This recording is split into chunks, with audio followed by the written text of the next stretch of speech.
As ações da Vivo e da TIM caíram recentemente na bolsa. Será que existe uma oportunidade de compra para alguma das duas? É isso que a gente vai responder nesse vídeo.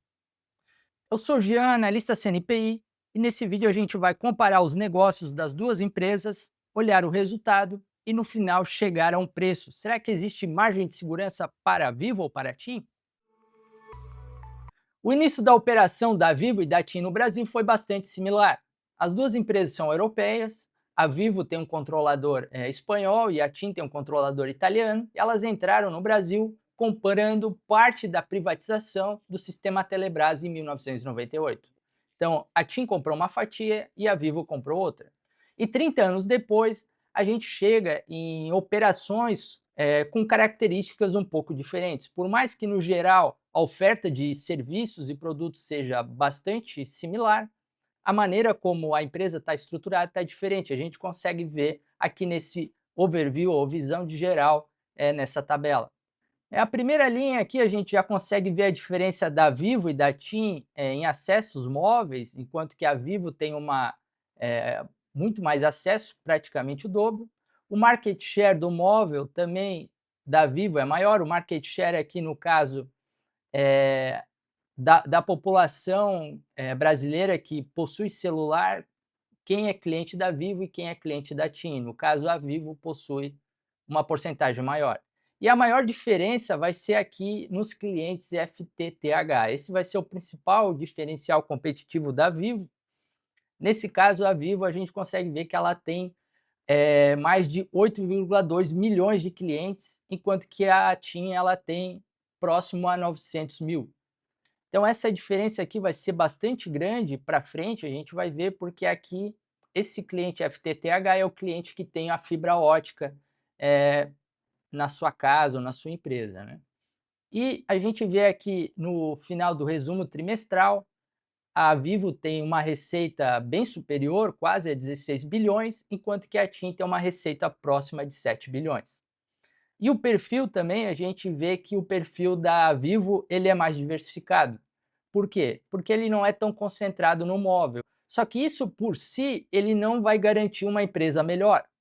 A gente precisa continuar vendo resultado e preço, principalmente, para conseguir chegar num veredito do que seria hoje uma empresa atraente. Só que aqui a gente começa a enxergar por que essa linha de fibra da Vivo ela dá uma vantagem estratégica perante a TIM. Então aqui a gente tem essa informação aqui que a Vivo tem 8,2 milhões e a TIM tem perto de 900 mil. E aqui a gente tem a taxa de convergência. O que é a taxa de convergência? Cada vez mais as empresas estão tentando vender combos, né? Então o que é o combo? É quando a empresa pega o teu plano de celular, te oferta fibra para casa, provavelmente você já recebeu esse tipo de oferta, e daí a empresa fecha um valor que é mais atraente, com os 2 produtos juntos para você. Beleza, ele tem vários fatores. O primeiro é o cross-sell, né. Então, com o cross-sell, tu vende mais de um produto para o mesmo cliente que você já está na base de dados. Isso é um ponto. O segundo ponto é que diminui a taxa de cancelamento, que é o famoso churn. Mas quando a gente adiciona a convergência, que é o cliente que tem o combo, essa taxa cai praticamente 30%. Ela vai de 1% para 0,72%. Isso traz uma lucratividade bem grande e melhora as margens da companhia. Outro ponto, que nesse caso é vantagem para a TIM agora, é a margem EBITDA, que é uma aproximação da margem operacional. Então essa margem EBITDA aqui para a TIM, a gente vê que ela é quase 10 pontos percentuais maiores. Existem várias razões para isso acontecer, mas uma delas é o mix de produtos. Então, o mix de produtos da Vivo exige mais gasto com loja física, mais gasto com manutenção de linha, porque manter toda essa linha de fibra ótica exige custo, exige pessoal na rua, existe tudo isso que a TIM tem uma exposição bem menor. Então, uma das razões, né, existem várias, mas a TIM ela possui uma margem operacional melhor, que isso também é muito positivo. Então a gente vê que existem pontos negativos e positivos em cada um. E aqui a gente chega na linha do ARPU móvel. O que é o ARPU? Essa é uma sigla em inglês, mas ela quer dizer que é a média de receita por usuário. Então, quanto maior, imagine que existem tiers, né, valores diferentes para planos. Então, existe o plano mais barato, vamos supor, R$ 30, existe até o plano de 100, cento e poucos reais. E na média, entre o cliente que paga mais e o cliente que paga menos, a média da TIM é superior. Então, aqui a gente tem de 34,30 e da Vivo é 32,50. Mais um ponto positivo para a TIM, até pelo fato, provavelmente, desse perfil mais ligado ao móvel da TIM, ela traz para esse lado. E a gente coloca aqui no final a principal força, que seria a escala e a diversificação. A escala, porque a Vivo, a gente consegue ver aqui que ela tem uma receita bem maior, atende mais clientes e também tem uma diversificação maior entre, vender móvel, vender fixo, vender produtos no varejo e vender outros enquanto que a TIM ela tem uma, a gente vê que 91% da receita está ligado ao imóvel. A empresa ela está querendo mudar isso, né, a TIM ela, usou por muito tempo, a linha neutra, né, ela recomprou uma empresa que ela tinha uma participação, se eu não me engano, 50% ou 51%. Então ela voltou atrás e readquiriu 100%, vendo justamente que o diferencial vai estar em ampliar essa clientela em fibra ótica e fazer essa convergência, porque essa é uma estratégia superior. E aqui a gente vai comparar Vivo e TIM e ver se realmente existe um motivo para a ação cair tanto e o que, que aconteceu no trimestre. Então a gente vai olhar 3 números básicos, a gente vai olhar a receita, vai olhar a margem operacional medida pelo EBITDA e vai olhar o lucro líquido. Olhando aqui o da TIM, a gente vê que a receita na comparação anual cresceu 5%. Então a empresa está crescendo, não está contraindo. E no trimestre cresceu 2,3%. O EBITDA normalizado, que é o que a gente vai usar, a gente vê o crescimento de 7% ano a ano e a gente vê um crescimento de 9% no trimestre. E no lucro líquido normalizado, a gente vê a empresa crescendo 6,2% ano a ano, ou seja, acima da receita e com expansão de margem, no caso. E no trimestre a gente vê ela crescendo ainda mais 26%. Então, só olhando aqui os números básicos, né, a gente consegue ver que não foi nada muito dramático o que aconteceu com a TIM. Agora vamos ver o resultado da Vivo. Aqui na Vivo também, olhando as mesmas contas, a gente tem a receita crescendo ainda mais, crescendo no ano a ano 7,6%. A gente vê o EBITDA, né, crescendo 10%, ainda mais que a TIM, e a gente vê o lucro líquido crescendo 17%, também ampliando a margem, porque está crescendo acima da receita.